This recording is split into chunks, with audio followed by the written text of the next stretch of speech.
ಹಾಗೆ ಜೂಮ್ ಆ್ಯಪ್ನಲ್ಲಿ ಕೂಡಿ ಬಂದದ್ದೆಲ್ಲ ದೇವ ಸೇವಕರುಗಳಿಗೂ ಹಾಗೆ ದೇವ ವಿಶ್ವಾಸಿಗಳಿಗೂ ನನ್ನ ಹೃದಯದ ಪೂರ್ವಕವಾಗಿ ವಂದನೆಗಳನ್ನು ಸಲ್ಲಿಸುವನಾಗಿದ್ದೇನೆ. ಈ ಸಮಯದಲ್ಲಿ ನಾವು ಪ್ರಾರ್ಥನೆ ಪೂರ್ವಕವಾಗಿ ದೇವರ ವಾಕ್ಯವನ್ನು ಧ್ಯಾನ ಮಾಡಿಕೊಳ್ಳೋಣ, ಪ್ರಾರ್ಥಿಸಿಕೊಳ್ಳೋಣ. ನಮ್ಮನ್ನು ಅತ್ಯಧಿಕವಾಗಿ ಪ್ರೀತಿ ಮಾಡುವ ನಮ್ಮೆಲ್ಲರ ಸ್ವರ್ಗೀಯ ತಂದೆ ಆಗಿರುವ ನಜರೇತಿನ ಯೇಸು ಸ್ವಾಮಿಯೇ, ನಿನ್ನ ಘನವುಳ್ಳ ನಾಮವನ್ನು ಸ್ವಾಮಿ ಈ ಒಂದು ಸಮಯದಲ್ಲಿ ಅಪ್ಪ ಸ್ತುತಿಸಿಕೊಂಡಾಡುತ್ತಿದ್ದೇವೆ ಸ್ವಾಮಿ. ದೇವರೇ, ನಿನ್ನ ಆತ್ಮದಿಂದಲೂ ಸತ್ಯದಿಂದಲೂ ಮಾತನಾಡಲಿಕ್ಕೆ ನಿನ್ನ ಕೃಪೆಯನ್ನು ಅನುಗ್ರಹಿಸಿ ಎಂಬುದಾಗಿ ನಾವು ಪ್ರಾರ್ಥಿಸ್ತಾ ಇದ್ದೇವೆ ಸ್ವಾಮಿ. ಹೌದು ರಾಜ, ಮಾತನಾಡುವುದು ನಾನಾಗಿರದೆ ನಿನ್ನ ವಾಕ್ಯದ ಮೂಲಕವಾಗಿ ನಿನ್ನ ಆತ್ಮದ ಮೂಲಕವಾಗಿ ಮಾತನಾಡಲಿಕ್ಕೆ ಸಹಾಯ ಮಾಡು. ಎಲ್ಲಾ ಸ್ತುತಿ ಘನ ಮಾನ ಮಹಿಮೆಯು ನಿನ್ನ ಒಬ್ಬರಿಗೆ ಸಲ್ಲಿಸುತ್ತಾ ಯೇಸು ಕ್ರಿಸ್ತನ ಮಧುರವಾದ ನಾಮದಲ್ಲಿ ಬೇಡುವಂತಾನೆ ಜೀವಳ ತಂದೆ, ಆಮೇಲೆ.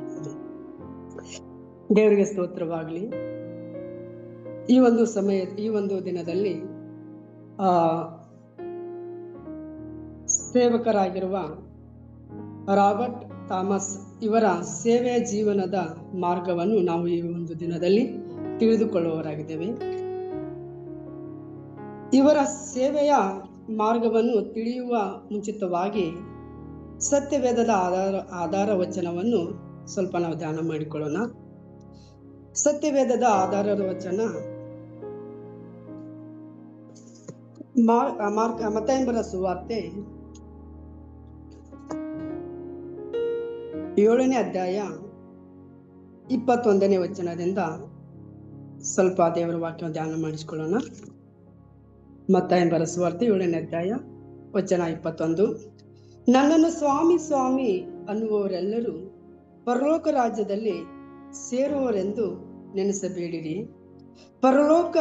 ಪರಲೋಕದಲ್ಲಿರುವ ನನ್ನ ತಂದೆಯ ಚಿತ್ತದಂತೆ ನಡೆಯುವವನೇ ಪರಲೋಕ ರಾಜ್ಯಕ್ಕೆ ಸೇರುವವನೆಂಬುದಾಗಿ ದೇವರ ವಾಕ್ಯ. ಅಂದ್ರೆ ಈ ಒಂದು ಅಧ್ಯಾಯದಲ್ಲಿ 7ನೇ ಅಧ್ಯಾಯದಲ್ಲಿ ಪ್ರವಾದಿಗಳ ಬಗ್ಗೆ ಮಾತನಾಡುವಂತ ವಾಕ್ಯ ಇದೆ. ಅಂದ್ರೆ ನನ್ನನ್ನು ಸ್ವಾಮಿ ಸ್ವಾಮಿ ಅನ್ನುವವರು ಪರಲೋಕ ರಾಜ್ಯದಲ್ಲಿ ಸೇರುವರೆಂದು ನೆನೆಸಬೇಡಿರಿ. ಪರಲೋಕದಲ್ಲಿರುವ ನನ್ನ ತಂದೆಯ ಚಿತ್ತದಂತೆ ನಡೆಯುವನೇ ಪರಲೋಕ ರಾಜ್ಯದಲ್ಲಿ ಸೇರುವನೆಂಬುದಾಗಿ. ಹೌದು ಪ್ರೀತಿಯುಳ್ಳವರು, ಈ ಭೂಲೋಕದಲ್ಲಿ ದೇವರು ನಮ್ಮೆಲ್ಲರನ್ನು ಆರಿಸಿಕೊಂಡಿದ್ದಾನೆ ಎಂಬುದಾಗಿ ನೋಡುವಾಗ ನಾವು ದೇವರ ಚಿತ್ತಾನುಸಾರವಾಗಿಯೂ ದೇವರ ವಾಕ್ಯಾನ ಅನುಸಾರವಾಗಿಯೂ ನಾವು ಈ ಭೂಲೋಕದಲ್ಲಿ ನಡೆಯುವವರಾಗಿರ್ಬೇಕು ಎಂಬುದಾಗಿ ದೇವರ ವಾಕ್ಯವು ನಮಗೆ ಪ್ರಕಟಿಸ್ತಾ ಇದೆ ಎಂಬುದಾಗಿ ನೋಡಿ. ಹಾಗೆ ನಾವು ಮುಂದೆ ನೋಡುವಾಗ ಪರಲೋಕದಲ್ಲಿರುವ ನನ್ನ ತಂದೆಯ ಚಿತ್ತದಂತೆ ನಡೆಯುವವನೇ ಪರಲೋಕ ರಾಜ್ಯಕ್ಕೆ ಸೇರುವವನು. ಸ್ವಾಮಿ ಸ್ವಾಮಿ ನಿನ್ನ ಹೆಸರಿನ ಮೇಲೆ ನಾವು ಬೋಧನೆ ಹೇಳಲಿಲ್ಲವೇ? ನೋಡಿ, ಹಾಗೆ ನಿನ್ನ ಹೆಸರಿನ ಮೇಲೆ ದೆವ್ವಗಳು ಬಿಡಿಸಲಿಲ್ಲವೇ? ನಿನ್ನ ಹೆಸರಿನ ಮೇಲೆ ಅನೇಕ ಮಹತ್ಕಾರ್ಯಗಳನ್ನು ಮಾಡಲಿಲ್ಲವೇ ಎಂದು ಆ ದಿನದಲ್ಲಿ ಎಷ್ಟೋ ಜನರು ನನಗೆ ಹೇಳುವವರೆಂಬುದಾಗಿ. ನೋಡಿ ಪ್ರೀತಿಯುಳ್ಳವರ ಮಕ್ಕಳೇ, ದೇವರ ವಾಕ್ಯವು ಹೇಳುತ್ತೈತೆ, ನಮ್ಮ ಪಾಪಗಳನ್ನು ಅರಿಕೆ ಮಾಡಿ ಬಿಟ್ಟು ಬಿಡುವುದರಿಂದ ನಮ್ಮ ಜೀವಿತಗಳಲ್ಲಿ ಅದ್ಭುತಗಳ ಕಾರ್ಯಗಳು ನಡೆಯುತ್ತವೆ ಎಂಬುದನ್ನು ನೋಡ್ತೀವಿ.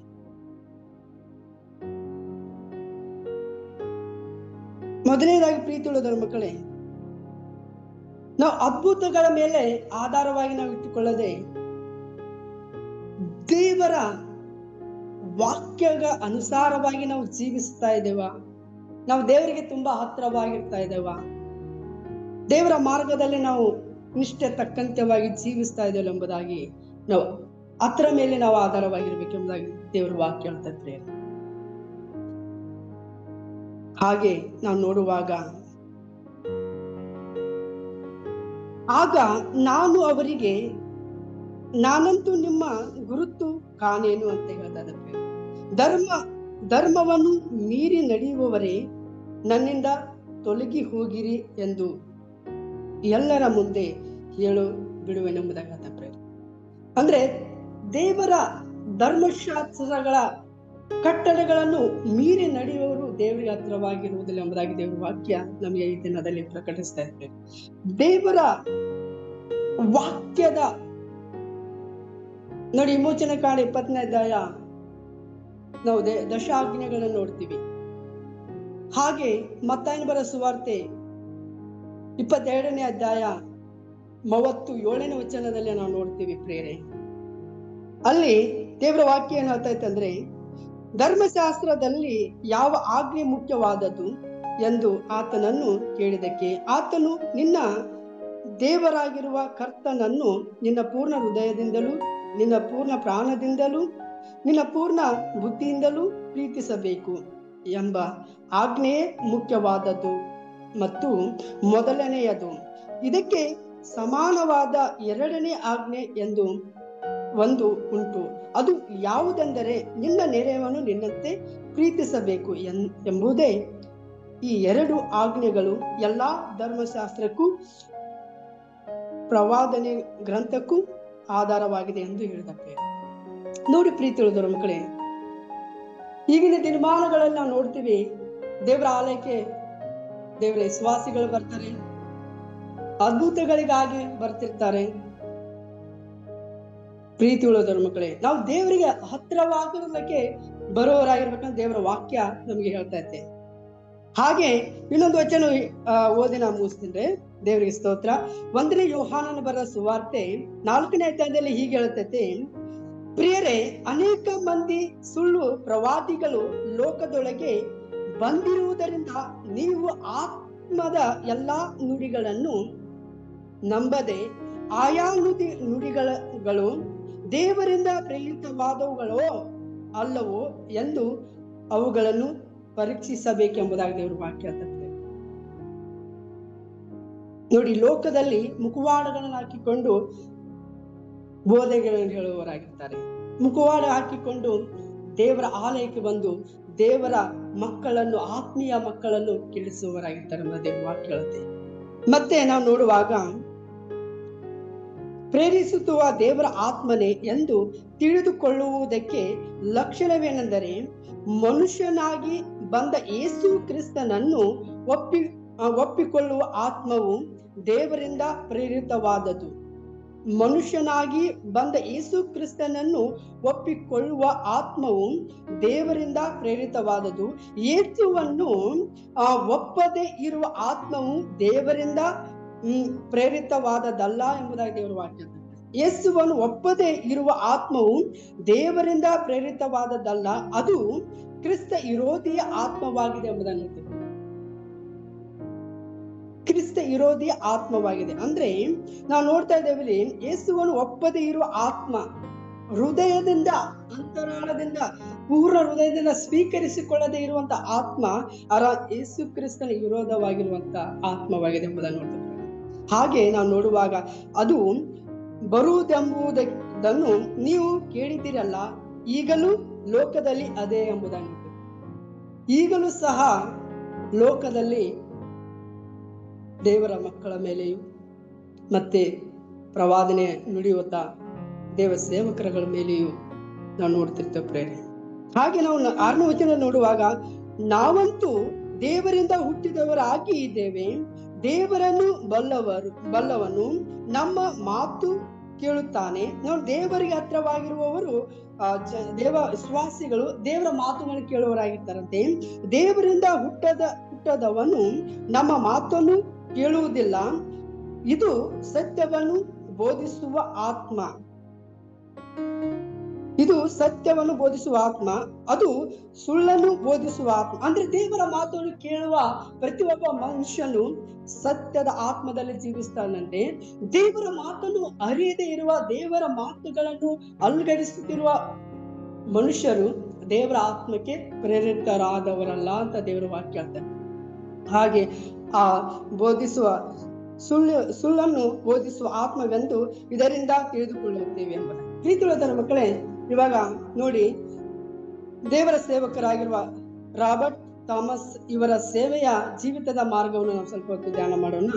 ನೋಡಿ, ರಾಬರ್ಟ್ ಥಾಮಸ್ ಅವರು 1839ರಲ್ಲಿ ವೆಲ್ಸ್ನಲ್ಲಿ ಜನಿಸಿದವರು ಹಾಗೂ ಕ್ರೈಸ್ತ ಮನೆಯಲ್ಲಿ ಬೆಳೆದವರು. ಅವರು ಧರ್ಮಗ್ರಂಥ ಬಗ್ಗೆ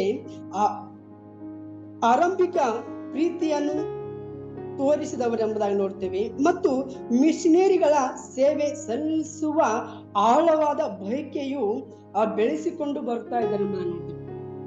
ಅಂದ್ರೆ ರಾಬರ್ಟ್ ಥಾಮಸ್ ಅವರು ಮಿಷನರಿಯರ ಮಾರ್ಗಗಳನ್ನು ಅವರು ಆಳವಾಗಿ ಧ್ಯಾನಿಸುವವರಾಗಿದ್ದಾರೆ ಎಂಬುದಾಗಿ ನೋಡ್ತೀವಿ. ಮತ್ತೆ ಅವರ ಜೀವಿತಗಳ ಮಾದರಿಗಳನ್ನು ಅವರು ಹೊತ್ತುಕೊಂಡು ಬದುಕುತ್ತಿದ್ದರು ಎಂಬುದಾಗಿ ನೋಡ್ತೇವೆ. ಮತ್ತು ಲಂಡನ್ ನ್ಯೂಯಾರ್ಕ್ ಕಾಲೇಜಿನಲ್ಲಿ ಶಿಕ್ಷಣವನ್ನು ಪೂರ್ಣಗೊಳಿಸಿದ ನಂತರ ಅವರು ನೋಡುವಾಗ ಪ್ರೀತಿಯುಳ್ಳವರು ಮಕ್ಕಳು, ಹಾಗೆ ಪ್ರಾರಂಭದಲ್ಲಿ ಥಾಮಸ್ ಲಂಡನ್ ಸುವಾರ್ತೆ ಸೊಸೈಟಿಯ ಅಡಿಯಲ್ಲಿ ಸುವಾರ್ತೆಯಾಗಿ ಚೀನಾಕ್ಕೆ ಹೋದರೆಂಬುದಾಗಿ ನೋಡ್ತೀವಿ. ಪ್ರಾರಂಭದಲ್ಲೇ ಥಾಮಸ್ ಅವರು ಲಂಡನ್ ಸುವಾರ್ತೆಯ ಸೊಸೈಟಿಯ ಅಡಿಯಲ್ಲಿ ಸುವಾರ್ತೆಗಾಗಿ ಚೀನಾಕ್ಕೆ ಹೋದರೆಂಬುದಾಗಿ ನೋಡ್ತೀವಿ.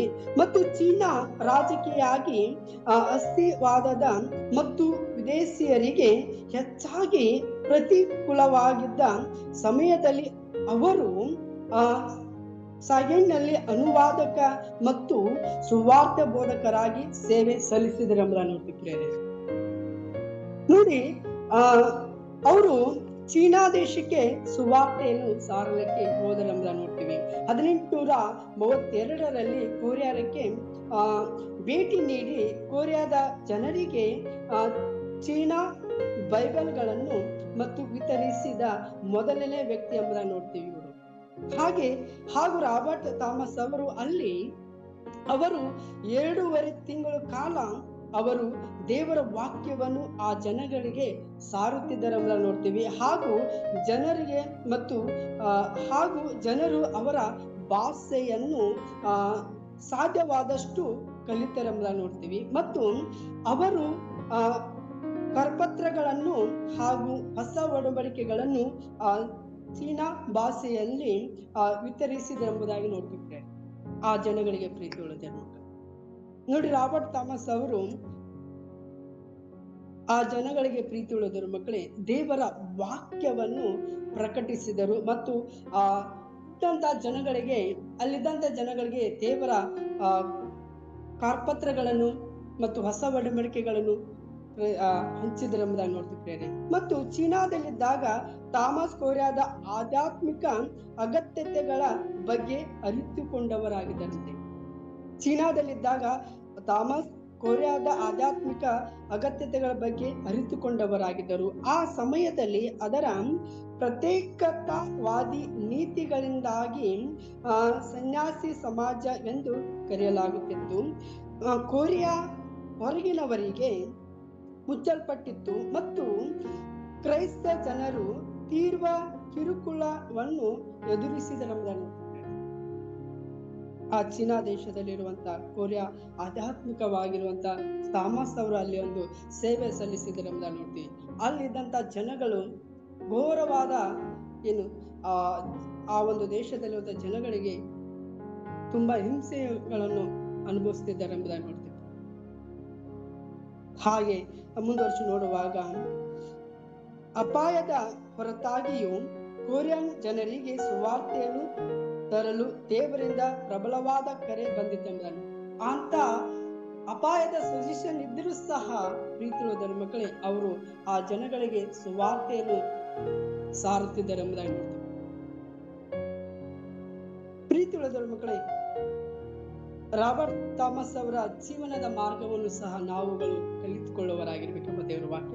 ಯಾವುದೇ ಸಮಸ್ಯೆಗಳಿದ್ದರೂ ಸಹ ದೇವರು ನಮ್ಮ ಸಂಗಡ ಇದ್ದಾರೆ, ಶುಭವಾರ್ತೆಗಳನ್ನು ಸಾರುವವರಾಗಿರ್ಬೇಕೆಂಬುದಾಗಿ ದೇವರ ವಾಕ್ಯ.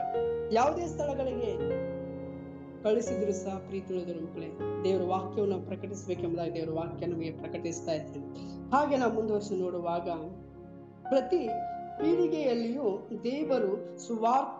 ದೇವರ ಸುವಾರ್ತೆಗಾಗಿ ಉರಿಯುತ್ತಿರುವ ಯುವ ಹೃದಯಗಳನ್ನು ಎಬ್ಬಿಸುತ್ತಿದ್ದಾರಂತೆ. ಪೀಳಿಗೆ ನೋಡಿ, ಪ್ರೀತಿಯುಳ್ಳದರ ಮಕ್ಕಳಿಂದ ಮಕ್ಕಳಿಗೆ ಅವರು ಏನ್ ಮಾಡ್ತಾ ಇದ್ದಾರೆ, ಸುವಾರ್ತೆಯನ್ನು ಸಾರುವವರಾಗಿದ್ದಾರೆ ಎಂಬುದಾಗಿ ದೇವರ ವಾಕ್ಯ ಹೇಳ್ತೇವೆ. ಇವ ಹೃದಯಗಳನ್ನು ಎಬ್ಬಿಸುತ್ತಾ ಇದ್ದಾರೆ. ಅಂದ್ರೆ ದೇವರ ವಾಕ್ಯವನ್ನು ಯೌವನಸ್ಥರುಗಳಿಗೆ, ಚಿಕ್ಕ ಮಕ್ಕಳುಗಳಿಗೆ, ವೃದ್ಧರುಗಳಿಗೆ, ಶ್ರೀಮಂತರುಗಳಿಗೆ, ಇವುಗಳಿಗೆ ಎಲ್ಲರಿಗೂ ಸಹ ದೇವರ ವಾಕ್ಯವನ್ನು ಬಿತ್ತಿ ಪ್ರೀತಿಯುಳ್ಳದ ಅವರನ್ನು ಜೀವನಗೊಳಿಸ್ತಾ ಇದ್ದಾರೆ ಎಂಬುದನ್ನು ನೋಡ್ತೀವಿ. ಹಾಗೆ ನಾವು ಮುಂದುವರಿಸಿ ನೋಡುವಾಗ ಪ್ರೀತಿಯುಳ್ಳದ ಮಕ್ಕಳೇ, ರಾಬರ್ಟ್ ಥಾಮಸ್ ಕ್ರಿಸ್ತನ ದೇಹಕ್ಕೆ ಶರಣಾದ ಯುವ ಉತ್ಸಾಹದ ಉಜ್ವಲ ಉದಾಹರಣೆಯಾಗಿದ್ದಾನೆ ಎಂಬುದನ್ನು ನೋಡ್ತಿದ್ದೇವೆ. ಆ ರಾಬರ್ಟ್ ಥಾಮಸ್ ಅವರ ದೇವರಿಗೆ ತುಂಬಾ ಹತ್ತಿರವಾಗಿದ್ದರು. ದೇವರ ವಾಕ್ಯವನ್ನು, ದೇವರ ಸುವಾರ್ತೆಯನ್ನು ಸಾರಲಿಕ್ಕೆ ಉಜ್ವಲವುಳ್ಳವರಾಗಿದ್ದರು ಎಂಬುದಾಗಿ ದೇವರ ವಾಕ್ಯ ನಮಗೆ ತಿಳಿಯಪಡಿಸ್ತಾ ಇದ್ದಾರೆ. ಹಾಗೆ ನಾವು ಮುಂದುವರಿಸಿ ನೋಡುವಾಗ ಹೊಸದಾಗಿ ಮದುವೆ ಆದರೂ ಅವರು ತಮ್ಮ ಮತ್ತು ಅವರ ಹೆಂಡತಿ ಚೀನಾಕ್ಕೆ ತರಲಿದರು. ಮತ್ತು ಆದರೆ 1 ವರ್ಷದೊಳಗೆ ಅವರು ಸತ್ತಾಗ ಅವನಿಗೆ ತೀವ್ರವಾದ ದುಃಖವನ್ನು ಎದುರಿಸಬೇಕಾಗಿತ್ತು. ನೋಡಿ, 1 ವರ್ಷದ ಒಳಗಾಗಿ ಅವರ ಹೆಂಡತಿ ತೀರಿ ಹೋದ್ರೂ ಸಹ ಪ್ರೀತಿಯುಳ್ಳದರ ಮಕ್ಕಳೇ, ಅವರ ಸುವಾರ್ತೆಯನ್ನು ಸಾರದೆ ಬಿಡಲಿಲ್ಲ ಪ್ರೇರೆ. ಆದರೂ ದೇವರ ಕೈ ಅವನನ್ನು ಬೆಂಬಲಿಸುತ್ತೆ ಎಂಬುದಾಗಿ ನೋಡ್ತೀವಿ ಪ್ರೇರೆ. ದೇವರ ಕೈ ಅವರನ್ನು ಬೆಂಬಲಿಸುತ್ತೆ ಎಂಬುದಾಗಿ ನೋಡ್ತೀವಿ. ಹಾಗೆ ನಾವು ಮುಂದುವರಿಸಿ ನೋಡುವಾಗ ರಹಸ್ಯವಾದ ಸತ್ಯ ವೇದವನ್ನು ವಿತರಿಸುವವರಾಗಿದ್ದಾರೆ ಎಂಬುದಾಗಿ ನೋಡ್ತೀವಿ. ಆ ಒಂದು ದೇಶದಲ್ಲಿ ರಹಸ್ಯವಾದ ಸತ್ಯ ವೇದವನ್ನು ವಿತರಿಸಿದರು ಮತ್ತು ಅದು ಅವರ ಜೀವನಗಳನ್ನು ಕಳೆದುಕೊಳ್ಳುವ ಬಹುದಾಗಿರುವಂತ ಒಂದು ಸನ್ನಿವೇಶಗಳಿದ್ದರೂ ಸಹ ಅವರು ದೇವರ ವಾಕ್ಯವನ್ನು ಸಾರದೆ ಪ್ರೀತಿಯುಳ್ಳ ಸಾರುವವರಾಗಿದ್ದಾರೆ ಎಂಬುದನ್ನು ನೋಡ್ತೀವಿ. ಆ ಒಂದು ಸ್ಥಳದಲ್ಲಿ ಅವರ ಜೀವವು ಹೋಗುತ್ತೆ ಎಂಬುದಾಗಿ ಗೊತ್ತಿದ್ರೂ ಸಹ ದೇವರ ವಾಕ್ಯವನ್ನು ಅವರು ಪ್ರಕಟಿಸುತ್ತಿದ್ದಾರೆ ಎಂಬುದಾಗಿ ನೋಡ್ತೇವೆ. ಮತ್ತು ಹೃದಯಗಳಲ್ಲಿ ಸತ್ಯದ ಬೀಜಗಳನ್ನು ನಟ್ಟರು ಎಂಬುದಾಗಿ ನೋಡ್ತೇವೆ. ಆ ಒಂದು ದೇಶಗಳಲ್ಲಿ, ಆ ಒಂದು ಜನಾಂಗಗಳಲ್ಲಿ ದೇವರ ವಾಕ್ಯದ ಬೀಜವು ನಾಟಿಸಿದ್ದಾರೆ ಎಂಬುದಾಗಿ ನೋಡ್ತೇವೆ. ಅದು 1866ರಲ್ಲಿ ಅವರು ಸರಕು ಹಡಗಿನ ಮೂಲಕ ಹಿಂತಿರುಗಿದರು. ಆದರೆ ಹಡಗಿನ ಮೇಲೆ ದಾಳಿ ಮಾಡಿ ಬೆಂಕಿ ಹಚ್ಚಿದಾಗಿದೆ ಎಂದು ನೋಡ್ತೀವಿ. ಹಿಂತಿರುಗುವಾಗ ವಿರೋಧಿಗಳು ಅವರ ಮೇಲೆ ಏನ್ ಮಾಡಿದಂತ ಪ್ರೀತಿಯುಳ್ಳದಕ್ಕೆ ದಾಳಿ ಮಾಡಿ ಅವರನ್ನು ಜೀವಂತವಾಗಿ ಸುಟ್ಟರು ಎಂಬುದಾಗಿ ನೋಡ್ತೇವೆ. ಅವರು ತಮ್ಮ ಸೆರೆ ಆಳುಗಳಿಗೆ, ನೀವು ಬಯಸಿದರೆ ನನ್ನನ್ನು ಕೊಲ್ಲಬಹುದು, ಆದರೆ ಮೊದಲು ಸತ್ಯವೇದ ಸ್ವೀಕರಿಸಿಕೊಳ್ಳಿರಿ ಎಂಬುದಾಗಿ ಹೇಳಿದ್ರು ಪ್ರೀತಿಯುಳ್ಳದರ ಮಕ್ಕಳು. ನೀವು ನನ್ನನ್ನು ಕೊಲ್ಲಲಿಕ್ಕೆ ಬಂದಿದ್ದೀರಿ ನಿಜ, ಆದರೆ ನಾನು ನಿಮಗೆ ಒಂದು ಸತ್ಯವೇದದ ಬುಕ್ಗಳನ್ನು ಕೊಡ್ತೀವಿ, ಅದನ್ನು ಸ್ವೀಕರಿಸಿಕೊಳ್ಳಿರಿ ಎಂಬುದಾಗಿ ಹೇಳಿದರು ಪ್ರಿಯರೇ. ಮತ್ತು ಎಂದು ಕೂಗಿದರು. ಅವರ ರಕ್ತ ಸಾಕ್ಷಿಯು ಘೋರವಾಗಿತ್ತು, ಆದರೆ ವ್ಯರ್ಥವಾಗಲಿಲ್ಲ. ಅವರು ಸತ್ತರೂ ಸಹ ಪ್ರೀತಿಯುಳ್ಳದರ ಮಕ್ಕಳೇ, ದೇವರ ವಾಕ್ಯವು ಪ್ರೀತಿಯುಳ್ಳದರ ಮಕ್ಕಳೇ ಆ ಒಂದು ದೇಶದಲ್ಲಿ ಹಬ್ಬಿತ್ತು ಎಂಬುದಾಗಿ ನೋಡ್ತೀವಿ ನಾವು. ನೋಡಿ, ಹಾಗೆ ನೋಡು, ಅವರ ರಕ್ತ ಸಾಕ್ಷಿಯು ಘೋರವಾಗಿತ್ತು, ಆದರೆ ವ್ಯರ್ಥವಾಗಲಿಲ್ಲ, ಏಕೆಂದರೆ ಅವರು ಬಿಟ್ಟು ಹೋದ ಸತ್ಯವೇದಗಳು ಅನೇಕರ ಕೈ ಮತ್ತು ಹೃದಯಗಳನ್ನು ತಲುಪಿದವು ಎಂಬುದನ್ನು ನೋಡ್ತೀವಿ. ಆ ಒಂದು ಜನಗಳಿಗೆ ಸುವಾರ್ತೆಯ ಕರಪತ್ರಗಳನ್ನು ಹಚ್ಚಿದ್ರು. ದೇವರು ಆ ಜನಗಳ ಹೃದಯಗಳಲ್ಲಿ ಕಾರ್ಯಗಳನ್ನು ಮಾಡಿದರು. ವಿರೋಧಿಗಳಿಗೆ ಸಹ ದೇವರ ವಾಕ್ಯಗಳನ್ನು ಬಿತ್ತಿದ್ರು, ಅವರ ಹೃದಯಗಳ ದೇವರ ಕಾರ್ಯಗಳು ಮಾಡಿದ್ರು. ಹಾಗೆ ನೋಡುವಾಗ ಪ್ರೀತಿಯುಳ್ಳದರ ಮಕ್ಕಳೇ, ಸತ್ಯವೇದ ಅನೇಕ ಕೈ ಮತ್ತು ಹೃದಯಗಳನ್ನು ತಲುಪಿದವು. ಇದು ದಕ್ಷಿಣ ಕೊರಿಯಾ ಬಲಿಷ್ಠ ಕ್ರೈಸ್ತ ರಾಷ್ಟ್ರಗಳಲ್ಲಿ ಒಂದಾಗಿ ನಿಂತಿದೆ ಎಂಬುದಾಗಿ ನೋಡ್ತೀವಿ. ಒಬ್ಬ ವ್ಯಕ್ತಿಯ ನಿರ್ಮಿತ ಸಾಕ್ಷಿಯಾಗಿದೆ. ನೋಡಿ, ಅವರ ಜೀವನವು ನಮ್ಮನ್ನು ಕಲುಕುತ್ತೆ ಪ್ರೀತಿಯುಳ್ಳದರು. ಅವರ ಜೀವಿತವು ನಾವು ನೋಡಿದಾಗ ನಾವು ಹೀಗೆ ಸುವಾರ್ತೆ ಸಾರಬೇಕಲ್ಲ, ಹೀಗೆ ನಾವು ಸೇವೆ ಮಾಡಬೇಕಲ್ಲ ಎಂಬುದಾಗಿ ನಮ್ಮ ಹೃದಯಗಳಲ್ಲಿ ನಾವು ಪ್ರೀತಿಯುಳ್ಳದರ ಮಕ್ಕಳೇ ನಾವು ಆಲೋಚಿಸುವವರಾಗಿರ್ಬೇಕು, ಪ್ರೇರೇಪಿಸಿಕೊಳ್ಳುವವರಾಗಿರ್ಬೇಕು ಪ್ರೇರೆ. ಹಾಗೆ ನಾವು ಸಹ ನಮ್ಮ ಯೌವನವನ್ನು ಕ್ರಿಸ್ತನಿಗೆ ನೀಡುತ್ತೇವೆ ಎಂಬುದಾಗಿ ನಾವು ನೀಡುತ್ತಾ ಇದ್ದೇವೆ ಎಂಬುದಾಗಿ ಪರೀಕ್ಷಿಸಿಕೊಳ್ಳಬೇಕು.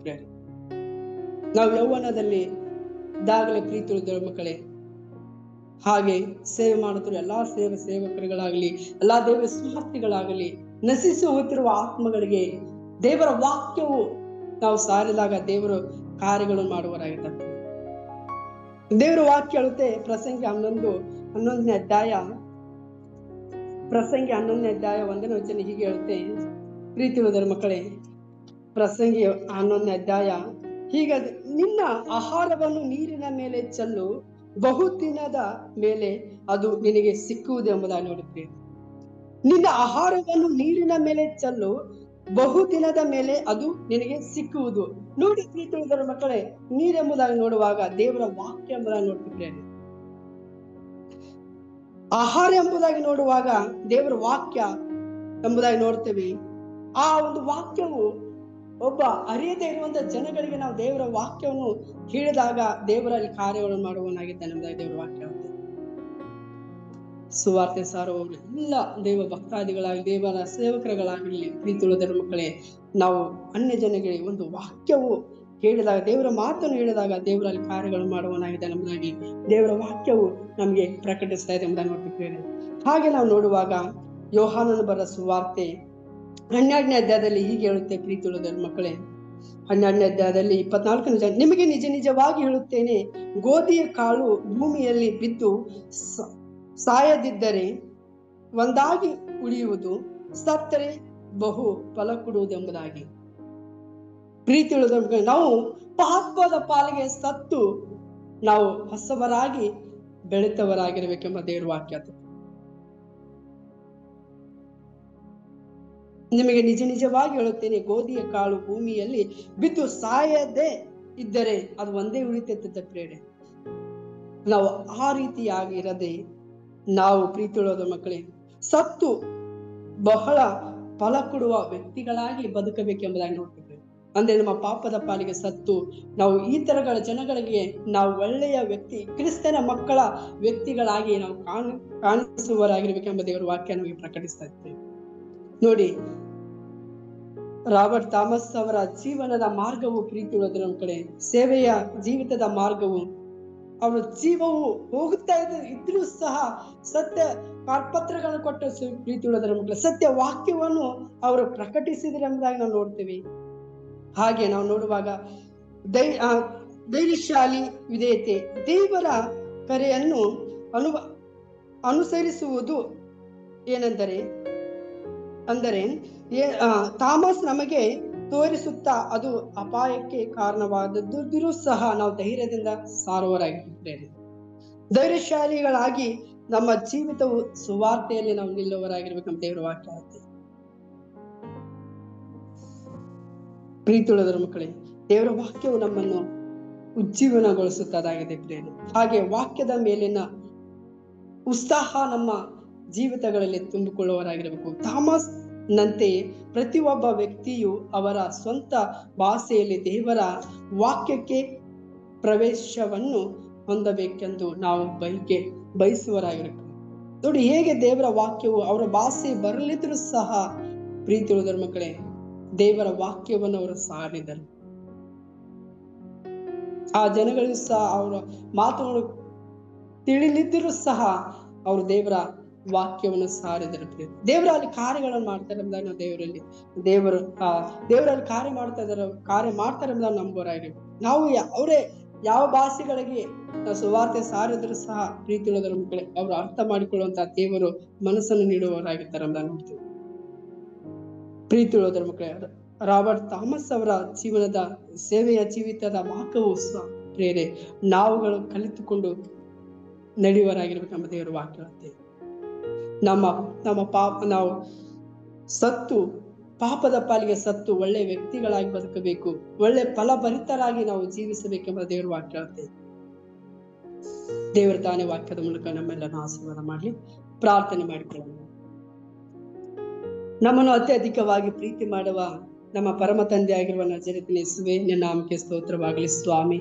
ಹೌದು ರಾಜ, ಈ ಮುಂಜಾನೆ ವೇಳೆಯಲ್ಲಿ ಕರ್ತನ ದೇವರೇ ಅಪ್ಪ ಸ್ವಾಮಿ, ನಿಮ್ಮ ಸೇವಕರಾಗಿರುವ ರಾಬರ್ಟ್ ಥಾಮಸ್ ಅವರ ಸೇವೆಯ ಜೀವಿತದ ಮಾರ್ಗವನ್ನು ಸ್ವಾಮಿ ನಿಮಗೆ ತಿಳಿಯಪಡಿಸಿದ ನಿನಗೆ ಸ್ತೋತ್ರ. ಹೌದು ರಾಜ್ಯ, ಅವರು ಕರ್ತನಾದ ದೇವರೇ ಸ್ವಾಮಿ ದೇವರೇ ಅಪ್ಪ, ನೀನು ಅಪ್ಪ ಕಳಿಸಿರುವ ಸ್ಥಳಗಳಿಗೆ ಹೋಗಿ ಕರ್ತನ ದೇವರೇ ಸ್ವಾಮಿ, ಅರಿಯದೇ ಇರುವಂತ ಜನಾಂಗಗಳಿಗೆ ಸ್ವಾಮಿ ದೇವರೇ ಅವರು ಶುಭವರ್ತಮಾನ ಸಾರಿ ಅಪ್ಪ ಕರ್ತನ ದೇವರೇ ನಶಿಸುತ್ತಿರುವ ಆತ್ಮಗಳನ್ನು ಕರ್ತನೆ ನಿನ್ನ ರಕ್ಷಣೆಯಲ್ಲಿ ನಡೆಸಿದರೆಂಬುದಾಗಿ ದೇವರೇ ನಿನ್ನ ವಾಕ್ಯದಲ್ಲಿ ತಿಳಿಸಿದ ಸ್ವಾಮಿ. ಹೌದು ರಾಜ ಅಪ್ಪ, ಕೆಲವೊಂದು ಜನಗಳು ಕರ್ತನೆ ದೇವರೇ ವಾಕ್ಯಕ್ಕೆ ವಿಧೇಯರಾಗಿ ಸ್ವಾಮಿ ಆ ವಾಕ್ಯಗಳನ್ನು ಸ್ವಾಮಿ ತಂದೆ ದೇವರೇ ಅವರ ಆ ಹೃದಯಗಳಲ್ಲಿ ಆ ವಾಕ್ಯಗಳನ್ನು ನಂಬಿ ಸ್ವಾಮಿ ಮನೆ ಮನೆಗಳಲ್ಲಿ ಸ್ವಾಮಿ ದೇವರೇ ಅವರು ಕರ್ತನೆ ವಾಕ್ಯಗಳನ್ನು ಸ್ವಾಮಿ ವಾಲ್ ಪೇಪರ್ಗಳನ್ನು ಮಾಡಿಕೊಂಡು ಸ್ವಾಮಿ ಮನೆಯಲ್ಲಿ ಹಂಚಿದ್ರೆ ಎಂಬುದಾಗಿ ನೋಡ್ತೇವೆ ಪ್ರೀತಿಯುള്ളത്. ಹೌದು ಸ್ವಾಮಿ ದೇವರೇ, ಹೌದು ಕರ್ತನಾದ ದೇವರೇ ಸ್ವಾಮಿ, ಪ್ರತಿ ಹೃದಯಗಳಲ್ಲಿ ಸ್ವಾಮಿ ಅಪ್ಪ ನೀನು ವಾಕ್ಯಗಳನ್ನು ನಾಟಿಸುವಂತ ದೇವರಾಗಿದೆ ಸ್ವಾಮಿ ದೇವರೇ. ನಾವೆಲ್ಲರೂ ಕರ್ತನೆ ದೇವರೇ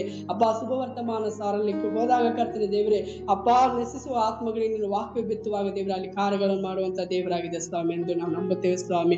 ಹೌದು ಸ್ವಾಮಿ, ವಿಶೇಷವಾಗಿ ಕರ್ತನೆ ದೇವರ ಪ್ರಾರ್ಥಿಸ್ತಾ ಇದ್ದೇವೆ ದೇವರೇ, ನಮ್ಮ ಕಲ್ವಾರ ಚಾಪಲ್ ಸಂಸ್ಥೆಗಾಗಿ ನಾವು ಪ್ರಾರ್ಥಿಸ್ತಾ ಇದ್ದೇವೆ ಸ್ವಾಮಿ. ಹೌದು ರಾಜ, 15 ರಾಜ್ಯಗಳಲ್ಲಿ ಸೇವೆ ಸಲ್ಲಿಸಿ ಹೋಗ್ತಿರುವ ಎಲ್ಲಾ ಸೇವಕರುಗಳನ್ನು ನೀನು ಹೇರಳವಾಗಿ ಮುಟ್ಟು ಸ್ವಾಮಿ, ಸೇವಾ ಕುಟುಂಬಗಳನ್ನು ಆಶೀರ್ವದಿಸಬೇಕೆಂಬುದಾಗಿ ನಾವು ಪ್ರಾರ್ಥಿಸ್ತಾ ಇದ್ದೇವೆ ಸ್ವಾಮಿ. ಹೌದು ರಾಜ, ಕರ್ತನಾದ ದೇವರ ಸ್ವಾಮಿ ಅಪ್ಪ ಸ್ವಾಮಿ, ರೋಗಿಗಳಿಗಾಗಿ ಪ್ರಾರ್ಥಿಸ್ತಾ ಇದ್ದೇವೆ ಸ್ವಾಮಿ ಅಪ್ಪ, ಅಂಗವಿಕಲರಿಗಾಗಿ ಪ್ರಾರ್ಥಿಸ್ತಾ ಇದ್ದೇವೆ ಸ್ವಾಮಿ, ವಿಧವರಿಗಾಗಿ ಪ್ರಾರ್ಥಿಸ್ತಾ ಇದ್ದೇವೆ ಸ್ವಾಮಿ. ಇವರೆಲ್ಲರೂ ನೀನು ಹೇರಳವಾಗಿ ಮುಟ್ಟಿ ಆಶೀರ್ವದಿಸಿ ಬಲಪಡಿಸಿ. ಯೌವನಸ್ಥರಿಗಾಗಿ ನಾವು ಪ್ರಾರ್ಥಿಸ್ತಾ ಇದ್ದೇವೆ ಸ್ವಾಮಿ ಅಪ್ಪ, ಯೌವನಸ್ಥರುಗಳನ್ನು ಸ್ವಾಮಿ ಕೆಟ್ಟು ಹೋಗದಾಗಿ ಒಳ್ಳೆ ಮಾರ್ಗದಲ್ಲಿ ನಡೆಸೆಂಬುದಾಗಿ ಪ್ರಾರ್ಥಿಸ್ತಾ ಇದ್ದೇವೆ ಸ್ವಾಮಿ. ಹೌದು ಕರ್ತನಾದ ದೇವರ ಸ್ವಾಮಿ, ವಿಶೇಷವಾಗಿ ಕರ್ತನಾದ ದೇವರ ಸ್ವಾಮಿ ಬೆಂಗಳೂರು ಪ್ರಾಂತದಲ್ಲಿ ಸೇವೆ ಸಲ್ಲಿಸುತ್ತಿರುವ ಸ್ವಾಮಿ ಗುಣಶೇಖರ ಇವರಿಗೋಸ್ಕರ ಪ್ರಾರ್ಥನೆ ಮಾಡ್ತಾ ಇದ್ದೇವೆ ಸ್ವಾಮಿ. ಅವ್ರ ಕುಟುಂಬನ ಆಶೀರ್ವದಿಸು, ಬಲಪಡಿಸು, ಸೇವೆಯಲ್ಲಿ ಕರ್ತನೆ ಇನ್ನೂ ಹೆಚ್ಚಾಗಿ ಕರ್ತನೆ ದೇವರ ಸ್ವಾಮಿ ಬಲ ಹೊಂದಿ ದೇವರ ಸ್ವಾಮಿ ಸೇವೆ ಸಲ್ಲಿಸಲಿಕ್ಕೆ ನೀವು ಸಹಾಯ ಮಾಡಿ ಪ್ರಾರ್ಥಿಸ್ತಾನೆ ಬಿಡ ಸ್ವಾಮಿ. ಹಾಗೆ ನನ್ನ ತಯಾರೋಗೋಸ್ಕರ ಪ್ರಾರ್ಥಿಸ್ತಾ ಇದ್ದೇವೆ ಸ್ವಾಮಿ, ಅವರನ್ನು ಆಶೀರ್ವದಿಸಿ ಬಲಪಡಿಸಿ ಸ್ವಾಮಿ ದೇವರೇ. ಇನ್ನು ಸೇವೆಯಲ್ಲಿ ಕರ್ತನೆ ದೇವರಲ್ಲಿ ದೃಢವಾಗಿ ಕರ್ತನೆ ಬಲವಂತರಾಗಿ ಸೇವೆಗಳನ್ನು ಸಲ್ಲಿಸುವಂತೆ ನೀವು ಕೃಪೆಯನ್ನು ಅನುಗ್ರಹಿಸಿ ಪ್ರಾರ್ಥಿಸ್ತಾನೆ ಬಿಡ. ಅವ್ರ ಕುಟುಂಬನ ಆಶೀರ್ವದಿಸಿ ಬಲಪಡಿಸಿ ಸ್ವಾಮಿ ಅಪ್ಪ. ಕೂಡಿ ಬಂದಂತ ಕೂಡಿ ಬಂದಂತ ಎಲ್ಲಾ ಸೇವಕರಿಗಾಗಿ ಸ್ವಾಮಿ ಪ್ರಾರ್ಥಿಸ್ತಾ ಇದ್ದೇವೆ. ಎಲ್ಲಾ ದೇವ ಸ್ವಾರ್ಥಗಳಿಗೆ ಪ್ರಾರ್ಥಿಸ್ತಾನೆ ದೇವರ, ಅವರೆಲ್ಲರನ್ನು ಆಶೀರ್ವದಿಸಿ ಬಲಪಡಿಸಿ ಸ್ವಾಮಿ ದೇವರೇ. ನಿಮ್ಮ ಕೃಪೆಯನ್ನು ತುಂಬಿಸಿ ನಡೆಸಿ ಪ್ರಾರ್ಥಿಸುತ್ತಾ ಎಲ್ಲಾ ಸ್ತುತಿ ಘನ ಮಾನ ಮಹಿಮೆ ನಿಮಗೊಬ್ಬರಿಗೆ ಸಲ್ಲಿಸುತ್ತಾ ಯೇಸು ಕ್ರಿಸ್ತನ ಮಧುರವಾದ ನಾಮದಲ್ಲಿ ಬೇಡ ಒಂದು ಜೀವಳ ತಂದೆ. ಆಮೇನ್ ಆಮೇನ್.